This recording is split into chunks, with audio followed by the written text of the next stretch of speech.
del día, como siempre, por las pantallas de Antofagasta Televisión. La diputada por la región de Antofagasta, Marcela Hernando, nos acompaña en el estudio para conversar de diversos temas contingentes nacionales y también locales. Muchísimas gracias, diputada, por acompañarnos. Muchas gracias a ti, Carolina, por la invitación y un saludo a todos quienes nos están viendo.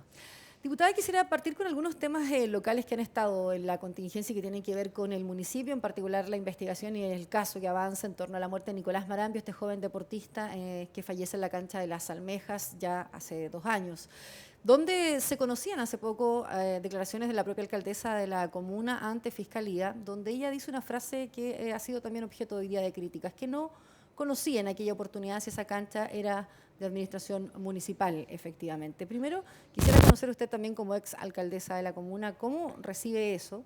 Y también entiendo que ha aportado antecedentes usted a la Fiscalía en este caso.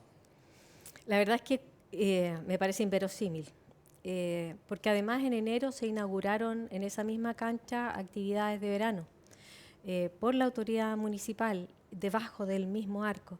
Y yo creo que uno no inaugura una actividad municipal en un recinto si no sabe que ese recinto es municipal. Es un espacio público y como todos los espacios públicos de la ciudad son administrados por la municipalidad y además tienen un contrato que es con Paisajismo Cordillera, que está obligado a reponer y a mantener todas las estructuras y el mobiliario urbano. Y la forma de exigirlo de la municipalidad es a través de la Dirección de Aseo, que es la que vigila ese contrato. Por otro lado, un semestre antes, en agosto del año anterior, se le había hecho llegar por parte de Seguridad Pública un informe a la alcaldesa respecto del mal estado de esas estructuras, precisamente advirtiendo que había peligro de accidente. Y ¿eso remitido a otras direcciones o van directo? Directo a la alcaldesa. Y entiendo que eso no fue a ninguna parte. O sea, en ese minuto lo que correspondía era mandarlo a la dirección que correspondía, o al administrador municipal, o a quien ella delegara, para que se encargara de exigir a la empresa que administra el contrato que repusiera esas estructuras. Alcaldesa, entonces en este caso... No me digas alcaldesa. Perdón, diputada, en este caso entonces la alcaldesa, usted dice, debía sí conocer aquellos antecedentes. Entonces, ¿por qué se insiste con un argumento hasta el día de hoy de que se instruyó un sumario, se quiso averiguar qué había sucedido? Aunque no existiera nada de lo que yo te he dicho, existe una ley orgánica de municipalidades que dice exactamente lo que te estoy diciendo, que el alcalde es el dueño del patrimonio, que la municipalidad administra los espacios públicos y el mobiliario urbano, que es responsabilidad de ellos, y que la Dirección de Aseo, en las letras de la ley orgánica de municipalidad, dice qué es lo que tiene que hacer y la responsabilidad que tiene. Por lo tanto, un alcalde en ejercicio luego de 4 años no puede desconocer la ley orgánica de municipalidades.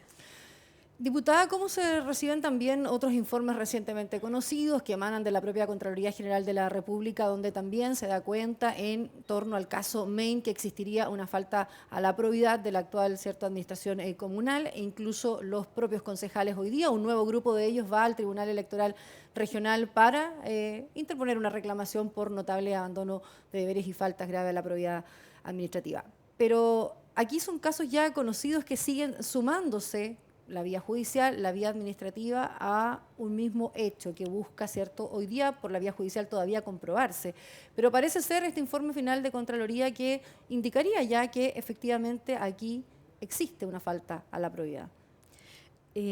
Como tú bien dices, y yo creo que eso es importante insistir con ello frente a la comunidad para que lo logre entender. Existe un caso en la justicia donde se le acusa a la alcaldesa y a varias otras personas de delitos. Y esos delitos tienen un castigo que tienen que ver con el Código Penal. Y por otro lado, la Contraloría llega a la certeza, digamos, y les dice a los concejales, mire, nosotros luego de un sumario, luego de las apelaciones y de todas las revisiones, estamos convencidos de que aquí hubo faltas graves y ustedes tienen que obrar en esa materia y les señala los artículos a los que tienen que sujetarse. Y esos artículos son causales de destitución de un alcalde. Entonces la Contraloría le está diciendo, mire, esto que hizo es causa de destitución. Vea usted qué es lo que hace. Y es por eso algunos concejales se han tardado en actuar y también han sido objeto de críticas diputadas por no ir o no recurrir al Tribunal Electoral Regional en esta materia. De hecho, algunos todavía estudian, pese a que estos antecedentes ya están en conocimiento, si ir o no ir. Yo creo que existe mucho desconocimiento a nivel de quienes ejercen como concejal, estoy generalizando. Yo no creo que sean solamente los de Antofagasta, yo creo que en muchas municipalidades del país, porque es cosa de leer el estatuto administrativo, de leer el fallo de Contraloría y de mirar lo que dicen los artículos para saber que la Contraloría me está diciendo, mire, esto es una causa grave, es causa de destitución, usted vea qué es lo que hace. Si yo soy concejal, puedo caer en notable abandono de deberes si no hago lo que la Contraloría me está sugiriendo que haga. Ahora, hay suficientes herramientas de la Contraloría. Por ahí hace algunos días el senador Pedro Araya indicaba que es necesario fortalecer aún más a la Contraloría General de la República precisamente en estos temas municipales. Yo estoy de acuerdo con eso. O sea, a mí me llama la atención el volumen de cosas que hace, entre otras cosas, la Contraloría Regional. Porque este fue un sumario que lo llevó la Contraloría Regional y las apelaciones fueron a Santiago. Esta es una Contraloría que de verdad tiene mucha tarea y ha perdido 5 funcionarios. Recuerda tú que la última vez hablamos de que cuando se formó la nueva región de Maule se llevaron a 5 funcionarios de acá para abrir Contraloría en esta nueva región. Y eso, hasta donde yo sé, no ha sido repuesto completamente. Entonces, de verdad, decir que existen profesionales excelentes en las Contralorías, es lo que me ha tocado ver en todas partes. Yo tengo contacto con la Contraloría de la Quinta Región, con la Contraloría General. ¿Pero necesita más atribuciones o más personal, en definitiva, poder mejorar? Es que desde el punto de vista legal todavía hay algunos vacíos de choque que tienen que ver con el Tribunal Constitucional, con los tribunales de justicia, etcétera. En general, la Contraloría se abstiene cuando hay iniciado un proceso judicial, a menos que sea la Contraloría la que lo inicie. En este caso de Maine, hubo una revisión de Contraloría, ellos encontraron algunas cosas que se podían constituir delito y las denunciaron a Fiscalía y ahí en ese caso siguieron y Contraloría terminó con lo administrativo. Diputada, me queda chaqueta blanca también. Sé que cada vez que viene y los parlamentarios a todos se les consulta, porque esto parece seguir, pese a que hay anuncios de que probablemente se decía marzo, abril, por ahí algunos siguen viendo muy difícil que el proyecto finalmente vea la luz. Hubo supuestos lobbies, además, está Longueira entre medio. Hoy día pareciera seguir, ¿cierto?, la municipalidad entrampada con la propia empresa, cobros de multas que no se habrían aplicado, incluso hay nuevos antecedentes ahí también, pero el proyecto parece seguir donde mismo. Lamentablemente, que además cuando uno escucha a las autoridades, ellos han admitido que no va a estar listo hasta antes de unos meses. Y a mí me sorprenden algunas cosas, habiendo sido Seremi de Salud en alguna época. Me llama la atención que la Seremi de Salud anterior haya autorizado el funcionamiento desde el punto de vista sanitario si todavía no estaba lista la piscina de lisiveación. Y así una serie de cosas que yo entiendo que hay que subsanarlas desde el punto de vista de infraestructura antes de que empiece a operar. Por lo tanto, lo que yo pediría es que esa obra termine de una vez de ejecutarse desde el punto de vista físico para que tenga los permisos y empiece a funcionar. Todo lo demás que hay alrededor, la verdad es que yo creo que va a pasar largos años en la justicia. Diputada, vamos a lo netamente legislativo. El tema del control preventivo de identidad ha estado tomándose la palestra noticiosa. Sí. Hay varios ahí actuaron en bloque, algunos, otros con opiniones bien divididas. ¿Cuál es su postura frente a este tema y la discusión que busca, cierto, nuevamente el gobierno, que ha sido tildado de populista en esta iniciativa? ¿Lo cree así usted? A ver, Carabineros tiene todas las atribuciones para detener a cualquier persona sorprendida en algún delito o con alguna actitud sospechosa. Eso puede hacerlo hoy día y siempre lo ha hecho. Y eso no importa la edad que tenga. De lo que estamos hablando es de la control preventivo de identidad. Y es que arbitrariamente yo podría decidir que les voy a controlar el carnet de identidad a los jóvenes cuando están entrando al liceo, sin que hayan hecho nada, ni tengan ninguna actitud sospechosa, ni nada. Y al que no lo traiga, voy a poder llevarlo detenido a la comisaría. De eso estamos hablando. Entonces, a mí me parece que hoy día existen las tecnologías como para que Carabineros, en caso que se le entregara una atribución de esta naturaleza, tuviera la posibilidad de consultar en línea con la huella. Si lo hacemos en la farmacia, lo hacemos en las ISAPRES, lo hacemos en FONASA, lo hacemos en miles de partes, ¿por qué no? Y aún así el joven podría rápidamente salir de la duda si tiene una orden de detención o no tiene una orden de detención. Yo sería más partidaria de una cosa así, pero como está planteado el proyecto, como está planteado el proyecto, y que además que no lo conocemos porque todavía no había ingresado. O sea, comunicacionalmente se ha planteado por lo menos. Es que eso es lo malo, lo mismo que está pasando a propósito de los proyectos de educación, del ingreso justo o injusto.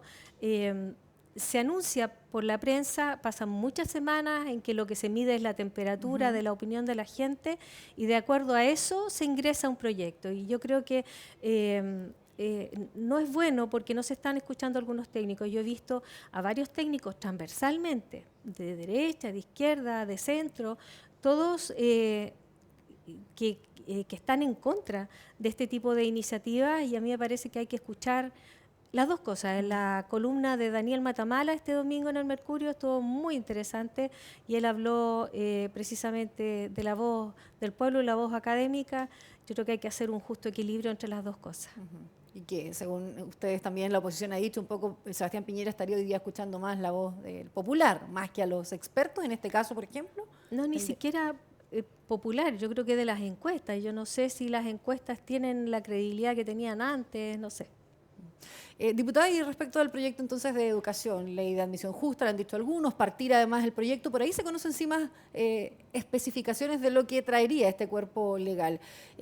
¿También está en desacuerdo en cómo se ha planteado esta iniciativa? Porque desde el gobierno anterior se buscaba otro espíritu en esa ley que hoy día está el punto central en cuestionamiento. Recién ingresó a la Cámara esta semana que recién pasó, recién ingresó a la Comisión de Educación. Nosotros como bancada radical no tenemos representante en la Comisión de Educación, por lo tanto es lo que nos podemos informar a través de nuestros colegas.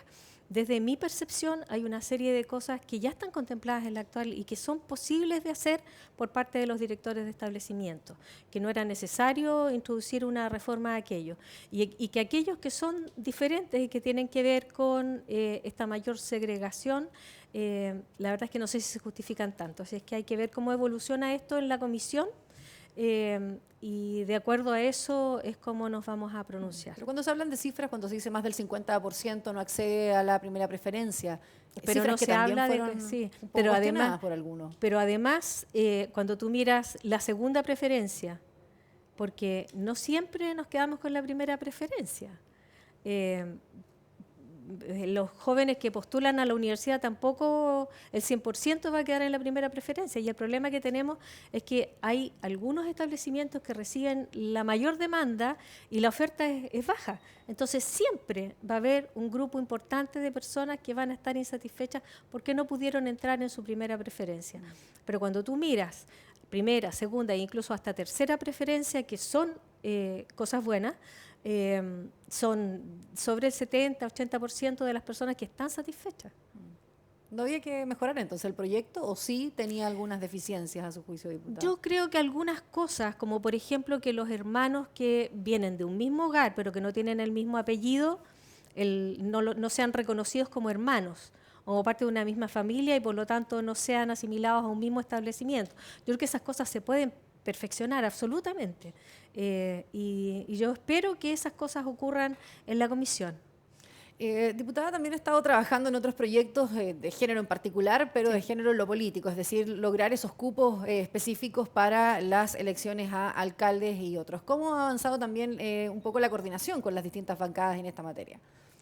Bien, yo creo por lo menos entre las mujeres esto es uniforme. Hay algunas diferencias con los gobernadores regionales, si quieres después te explico un poco más por qué, pero hay harto consenso y ya pasó el proyecto por la comisión, yo tengo que informarlo, es un proyecto mío, así que lo voy a informar a la sala y esperamos que pase al Senado y que allá sea tramitado rápido también. A mí me parece que a los varones les está costando votar en contra de estas cosas. Una de las cosas, de los argumentos que yo lo encuentro un muy mal argumento, que se esgrimió durante la discusión en la comisión, era que muchos alcaldes o concejales que hoy día están en ejercicio y que son hombres, van a tener que bajarse como si fueran dueños del escaño para que las mujeres puedan postular. Pero la verdad es que nosotros estamos convencidas de que si no avanzamos de esta manera, el progreso va a ser demasiado ¿Por qué lento. los gobernadores no? Si estamos tan cerca también de... Lo que pasa es que son solo 16 en el país.